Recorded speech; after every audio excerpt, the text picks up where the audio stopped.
July 12th, 1986. Wembley Stadium, London. 72,000 people screamed Freddie Mercury's name. They didn't know they were watching Queen's final performance with their legendary frontman. And Freddie knew something nobody else did. The sun blazed down on Wembley Stadium that Saturday afternoon. It was one of those perfect English summer days, the kind that makes you believe anything is possible, the kind that makes 72,000 people gather in one place to witness magic. But Freddie Mercury stood backstage, looking at his hands. They were trembling, not from nerves. Freddie never got nervous before shows anymore. After 15 years of performing, after conquering stadiums across the world, after Live Aid the year before, nerves were a distant memory. No, these tremors were something else entirely. "Freddie, darling, you okay?" It was Jim Hutton, his partner, one of the few people who knew. Freddie forced a smile, that dazzling, confident smile that had charmed millions. "Of course, darling. Just thinking." But Jim saw through it. He always did. He saw the exhaustion in Freddie's eyes, the way his body had changed over the past year, the persistent cough that no amount of honey and lemon could soothe. "Maybe we should tell them," Jim said quietly. "Cancel the tour. You need rest." "Absolutely not." Freddie's voice was firm, brooking no argument. "This is Queen's Magic Tour. We've worked too hard, come too far. Besides," he paused, looking toward the stage where the roar of the crowd was building. "They need this. I need this." But what Freddie didn't know was that this night would become legendary for reasons beyond the music. What Freddie Mercury knew, what only a handful of people in the entire world knew, was that he was sick. Very sick. The diagnosis hadn't come yet, not officially. That wouldn't happen until 1987. But Freddie knew. His body was telling him things his doctors hadn't confirmed. The night sweats, the fatigue, the way his voice sometimes faltered in ways it never had before. In 1986, AIDS was still called the gay plague by some newspapers. It was a death sentence. There was no treatment, no hope, just a slow, painful decline. Rock Hudson had died the year before, and the world had reacted with fear and prejudice. Freddie knew that if word got out, Queen would be finished. Not just the tour, everything. The band he'd built, the music he'd created, the legacy he was still writing. So he made a choice. He would perform. He would give everything he had left. He would create magic one more time. He just didn't know it would be the last time. June 20th, 1986. Queen's rehearsal studio in London. The four men sat in a circle. Freddie Mercury, Brian May, Roger Taylor, and John Deacon. They'd been together since 1970. 16 years of creating some of the most iconic rock music ever recorded. But today, something was different. "We need to talk about the set list," Brian said, his guitar resting across his lap. "This is our biggest tour yet. 2 nights at Wembley, both sold out. We need to be perfect."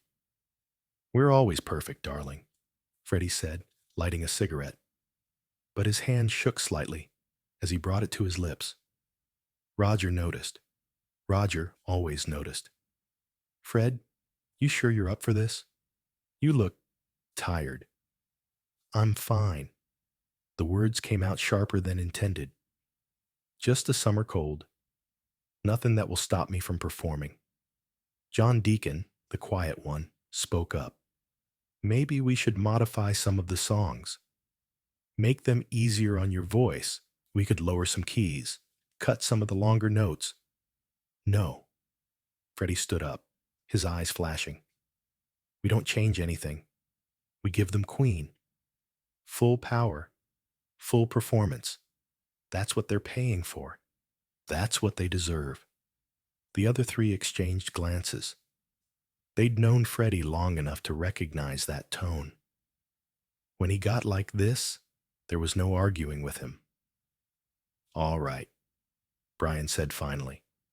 "But if at any point during the tour you need to stop, need to rest, I won't." Freddie's voice was quieter now, but no less determined. "This tour, it's important to me. More important than you know." What he didn't say, what he couldn't say, was why. This might be his last chance to perform at this level. His last chance to show the world what Freddie Mercury could do. His last chance to be the showman, the legend, the icon. This is when everything changed. After the others left, Brian stayed behind. He sat down next to Freddie, not saying anything for a long moment. "I know something's wrong," Brian said finally. "I've known you too long not to see it." Freddie looked at his oldest friend in the band. Brian, with his astrophysics degree and his guitar genius. Brian, who had been there from the beginning, who had believed in him when nobody else did. "I'm handling it," Freddie said. "That's not an answer."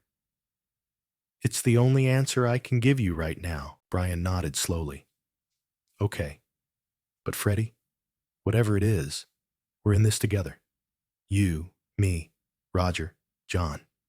We're Queen. We're family." Freddie felt his eyes burn, but he refused to cry. "I know, darling. I know." July 12th, 1986. Freddie's home in Kensington. Freddie woke up at 6 a.m., which was unusual for him. He was famously nocturnal, often staying up until dawn and sleeping through the afternoon. But today, sleep had been elusive. He looked at himself in the mirror. The face that stared back was still handsome, still Freddie, but changed. His cheekbones were more prominent, his eyes shadowed. He'd lost weight he couldn't afford to lose. "Today's the day," he said to his reflection. "Show them what you're made of." He went through his morning routine with meticulous care. Shower, shave, skin care. Freddie had always been particular about his appearance. He selected his outfit for the show. White tank top, white pants, and his iconic yellow military jacket. The jacket had become his signature, a symbol of his flamboyance and power. Putting it on, he felt transformed. Not Farrokh Bulsara, the boy from Zanzibar who'd been too shy to sing in front of his classmates.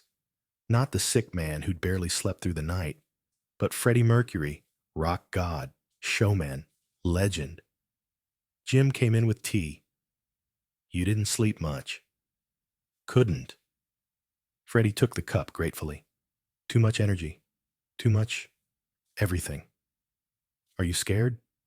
Freddie considered the question. "Terrified, darling. But not of the show. Never of the show. The stage is the one place I've never been afraid." "Then what?" "Of what comes after." Freddie set down his cup. "What happens when I can't do this anymore? When I can't perform, can't create, can't be me?" Jim put his arms around him. "Then you'll find a new way to be you. But that's not today. Today, you're going to walk on that stage and remind 72,000 people why you're the greatest frontman who ever lived. You haven't seen the biggest surprise yet." Wembley Stadium was a living, breathing entity. The crowd had been gathering since early morning, camping out for the best spots, trading stories about past Queen shows, wearing their homemade Radio Gaga gloves and Queen t-shirts. Backstage was controlled chaos. Roadies ran back and forth, checking equipment, testing lights, making sure every technical element was perfect. Queen's shows were legendary for their production values and this tour was their most ambitious yet. Freddie walked through the backstage area, greeting crew members, checking on details. He was particular about everything: the sound levels, the lighting cues, the placement of his monitors. Some thought he was difficult. Those who knew him understood he was simply a perfectionist. Freddie, it was his costume designer. We need to do a final fitting on the crown for kind of magic. Right, darling. Let's make sure it's secure. Can't have it flying off mid-song. As they adjusted the prop crown, Freddie caught his reflection in a nearby mirror. For a moment, he saw himself as the audience would see him, larger than life, powerful, untouchable. But he knew the truth. He was touchable, very touchable, mortal in ways he'd never felt before. Roger appeared, twirling his drumsticks. Ready to make some noise, Fred? Always, darling. Always. Brian and John joined them, the four members of Queen, standing together. How many times had they stood like this before a show? Hundreds? Thousands? Gentlemen, Freddie said, looking at each of them, tonight we give them everything. Everything we have. Everything we are. Agreed? Agreed, they said in unison. What Freddie didn't tell them was that he was giving them everything because he didn't know how much longer he'd have the strength to give anything at all. The lights went down. The crowd's roar was deafening, a wall of sound that could probably be heard in central London miles away. The opening notes of One Vision began. Freddie took one last deep breath backstage, rolled his shoulders, and became the character he'd created, Freddie Mercury, superstar. He strode onto the stage, and 72,000 people lost their minds. Good evening, Wembley. His voice boomed across the stadium. Are you ready to rock? The response was overwhelming. Freddie fed off it, as he always did. This was his element, his natural habitat. On stage, he was invincible. The band launched into One Vision, and immediately, Freddie was moving. Not just singing, but performing with his entire body. The iconic strut, the ballet-like movements, the commanding presence that made every person in that stadium feel like he was singing directly to them. Wait a minute. Don't miss this detail. During the second song, Tie Your Mother Down, something happened that only those watching very carefully would notice. Freddie's voice cracked slightly on a high note. Just for a fraction of a second, most people didn't catch it. The band was loud, the crowd was louder, and Freddie recovered instantly. But Brian heard it. From his position stage left, he glanced at Freddie, concerned. Freddie caught his eye and gave an almost imperceptible shake of his head. I'm fine. Brian wasn't convinced, but he kept playing. By the time they reached Bohemian Rhapsody, Freddie was drenched in sweat. The yellow jacket had come off, and he was down to his white tank top. His hair, usually so perfect, was wild and damp. But his energy hadn't flagged. If anything, he seemed to be getting stronger as the show went on, feeding off the crowd's love like a battery charging. This is our night, Wembley, he shouted during a break between songs. Our night to celebrate. Our night to be free. The word free hung in the air. Freedom. What did that mean to Freddie in that moment? Freedom from his diagnosis? Freedom from fear? Freedom from the secret he carried? They performed Who Wants to Live Forever, a song that had taken on new meaning for Freddie. As he sang the haunting lyrics, Who wants to live forever when love must die? His voice was pure, powerful, heartbreaking. In the audience, people cried. They didn't know why the song affected them so deeply that night.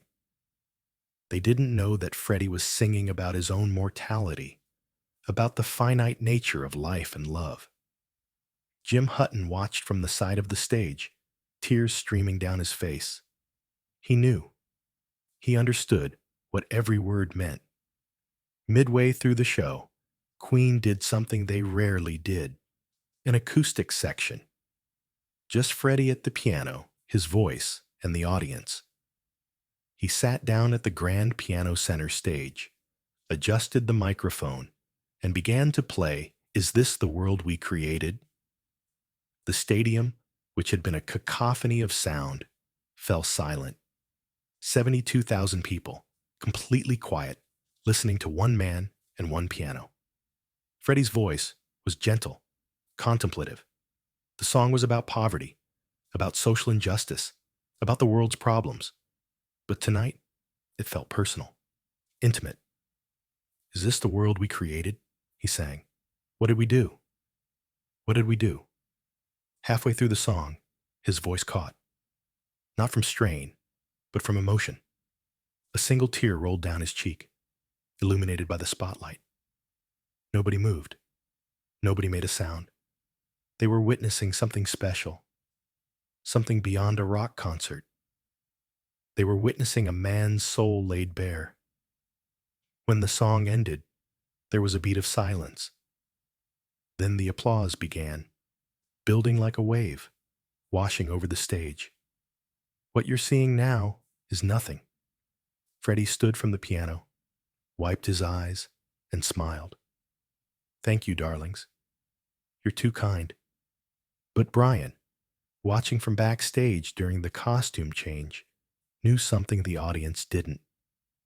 That tear wasn't just emotion from the song. It was grief. Freddie was grieving for the future he wouldn't have, the life that was being cut short, the music still trapped inside him that might never get out. At 9:45 p.m., Queen performed Radio Gaga. And something magical happened. The song had a distinctive beat. Clap, clap, clap. During the recorded version in the song's music video, the audience members all clapped in unison, creating a powerful visual. Tonight, without any prompting, without any instruction, all 72,000 people began clapping in perfect synchronization. Freddie stopped singing for a moment and just watched. The entire stadium, moving as one, clapping to the beat of his song. The visual was stunning. A sea of hands, all moving together, all connected by the music. He felt his chest tighten, not from illness, but from the sheer, overwhelming love he felt for these people, for this moment, for music itself. "You're beautiful," he shouted to the crowd. "All of you. Beautiful." The clapping continued, and Freddie conducted them like a maestro, raising and lowering his arms, controlling 72,000 people with a gesture. This was power. Not the power of money or fame, but the power of art, of connection, of shared human experience. This was why he did it.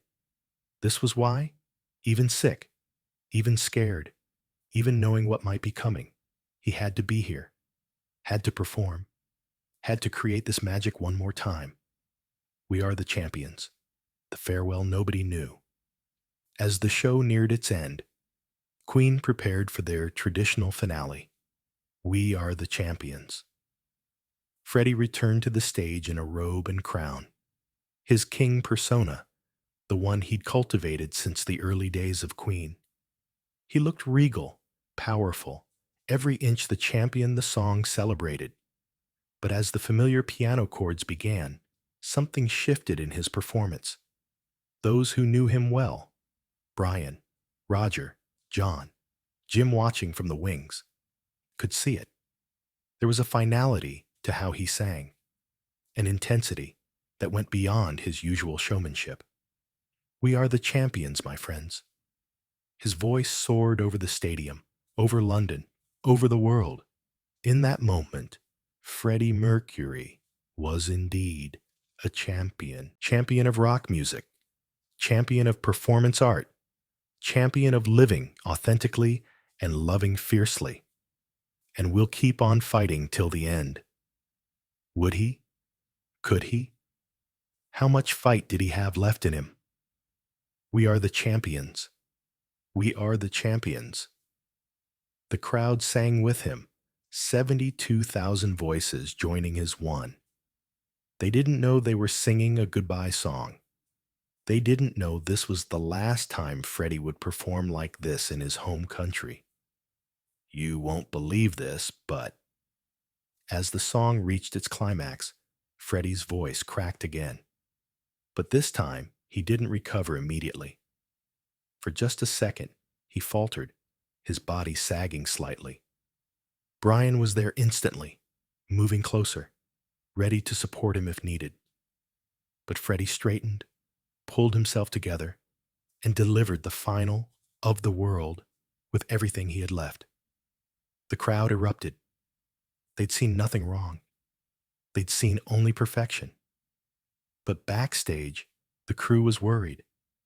Jim was worried. Everyone who loved Freddie was worried. After 3 encores, after every last bit of energy had been poured onto that stage, Queen took their final bow. Freddie stood at the center, flanked by Brian, Roger, and John. They held hands and bowed together. The audience screamed, cried, threw flowers onto the stage. Freddie picked up a bouquet, smelled it, and threw it back into the crowd. His signature move, always giving back what he received. He looked out at the sea of faces, tried to memorize every detail. The lights, the signs, the expressions of joy and love. He wanted to remember this, needed to remember this. "Thank you, Wembley," he shouted one last time. "Thank you for the magic. Good night."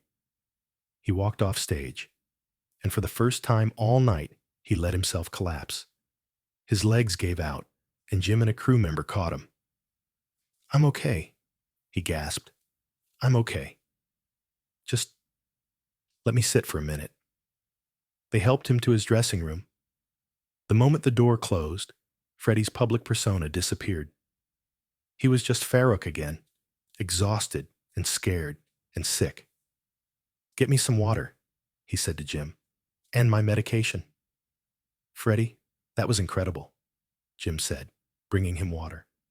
"You were incredible." "Was I?" Freddie's voice was small, uncertain, so unlike his stage persona. "Did I give them enough?" "You gave them everything." "Good." Freddie closed his eyes. "That's what I wanted, to give them everything." Everyone learned the truth, but the real shock. Queen's tradition was to have a party after major shows. Tonight was no exception. A club in London had been rented out, food and drink arranged, invitations sent to friends, family, industry people. Freddie went, because Freddie always went. He put his public face back on, smiled and laughed, and held court like the star he was. But those who knew him could see he was running on empty. Around 1 a.m., he found a quiet corner with Brian. "Hell of a show," Brian said. "It was, wasn't it?" Freddie smiled, a real smile this time. "One for the history books, I think." "Fred," Brian hesitated, "I need to ask you something, and I need you to be honest with me." Freddie's smile faded. "All right. Are you okay? Really okay?" Freddie looked at his friend, this man he'd made music with for 16 years. He wanted to tell him, wanted to share the burden, the fear, the knowledge of what was coming. But he couldn't. Not yet. The world wasn't ready. He wasn't ready. "I'm tired, Brian," he said finally. "So very tired. But I'm okay. I promise." It wasn't a lie. Exactly. In that moment, sitting with his friend after the show of a lifetime, he was okay. Tired, yes. Scared, yes. But also filled with a deep satisfaction. He'd done what he set out to do. He'd created magic. The European tour starts in 3 days, Brian said. Maybe we should postpone. No. Freddie's voice was firm. We do the tour. All of it. I need to do this, Brian. For the band. For the fans. For me. Brian nodded slowly. He didn't understand. Not fully. But he trusted Freddie. Jim drove Freddie home through the empty London streets. The city was quiet, sleeping, recovering from Saturday night. How do you feel? Jim asked. Alive, Freddie said. For the first time in months, I feel truly alive. That's the adrenaline talking. Maybe. Freddie looked out the window at the passing buildings. Or maybe it's knowing that I can still do it. That whatever is happening to me, it hasn't taken that away yet. They pulled up to his house in Kensington. Inside, away from the lights and the crowd and the performance, Freddie finally let himself be vulnerable. He stood in his bedroom, looking at photographs on his dresser. Queen in their early days, young and ambitious. Him with his mother. With Mary Austin, the love of his life who became his best friend. With Jim. I don't know how much longer I can do this, he said quietly. Jim came to stand behind him, wrapping his arms around him. Then we'll take it one day at a time. One show at a time. What if there aren't many shows left? Then we make the ones that are left count. Freddie turned in Jim's embrace, buried his face in his shoulder. For the first time that night, he let himself cry.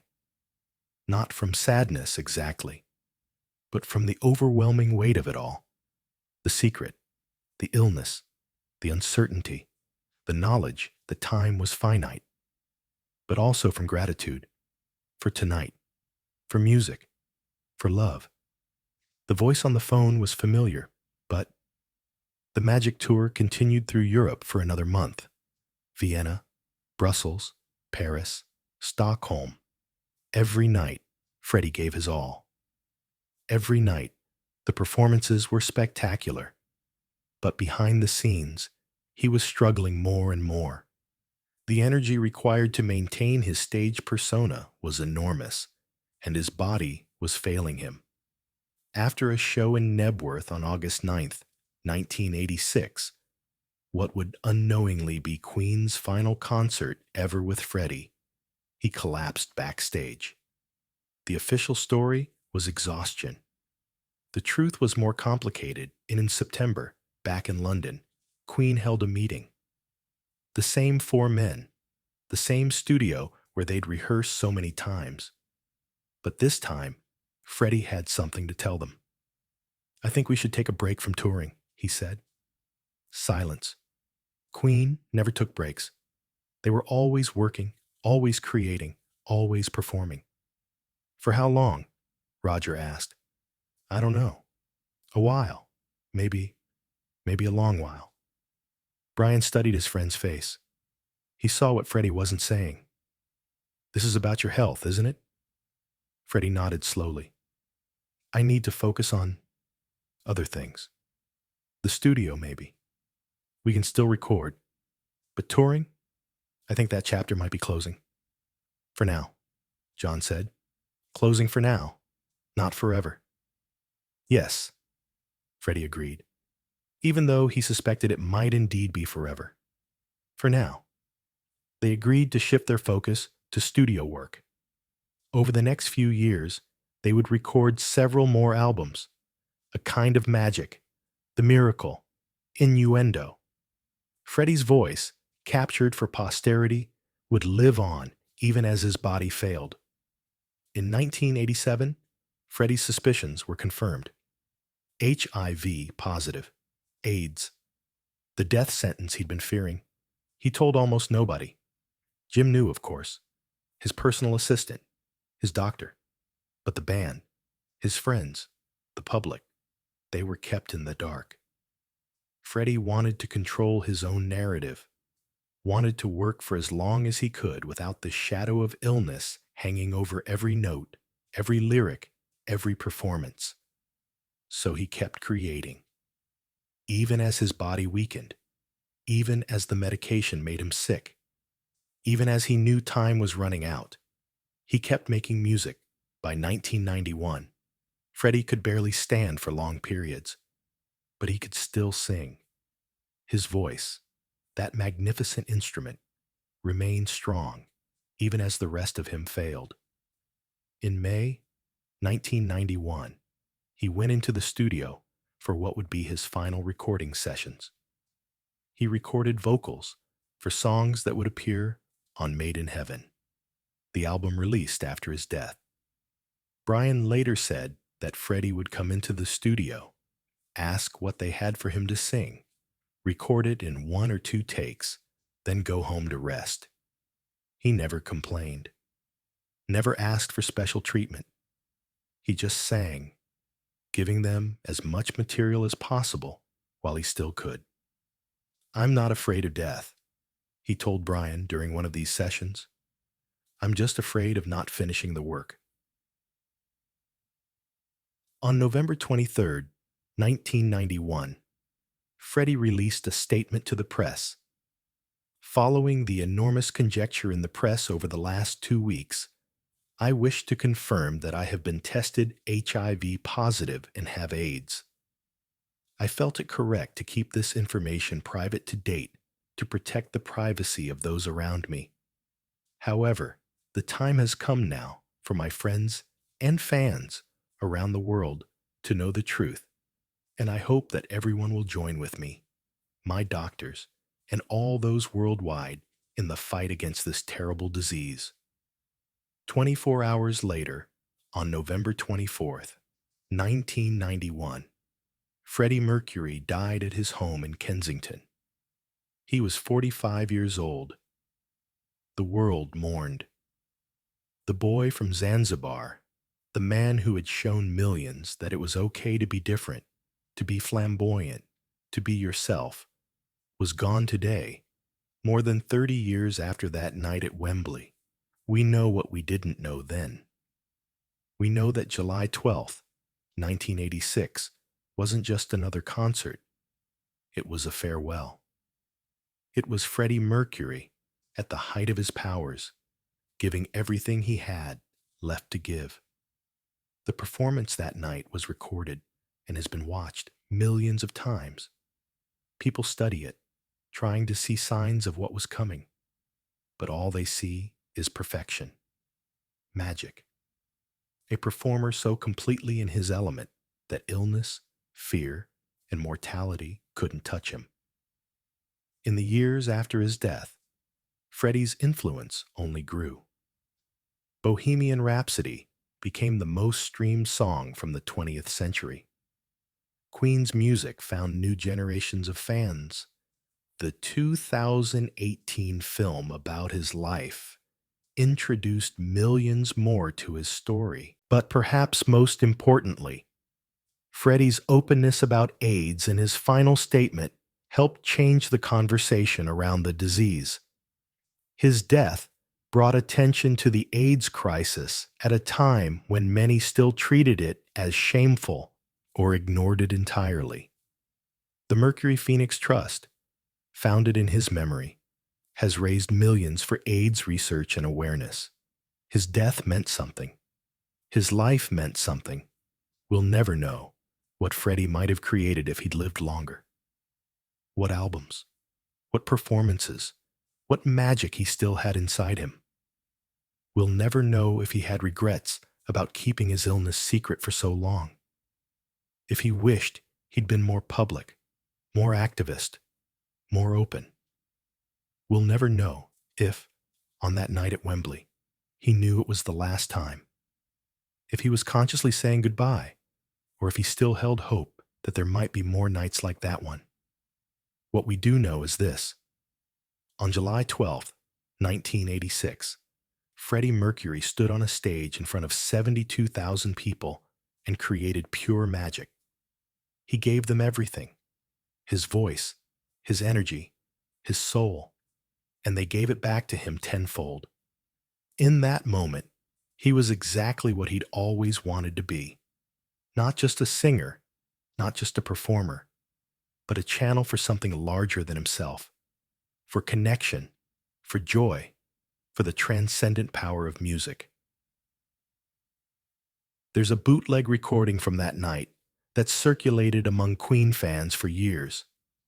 It's an audience recording. The sound quality not great, but you can hear everything. The music, the crowd, Freddie's voice. At the end of We Are the Champions, after the last note has faded, after the crowd has roared their approval, there's a moment of relative quiet.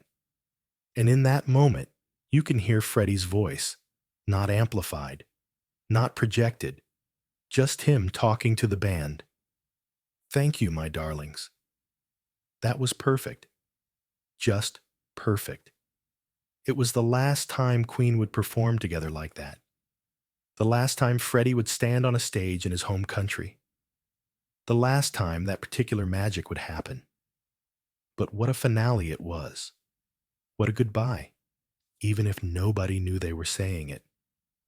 There's a bootleg recording from that night that circulated among Queen fans for years. It's an audience recording, the sound quality not great, but you can hear everything. The music, the crowd, Freddie's voice. At the end of We Are the Champions, after the last note has faded, after the crowd has roared their approval, there's a moment of relative quiet. And in that moment, you can hear Freddie's voice, not amplified, not projected, just him talking to the band. Thank you, my darlings. That was perfect.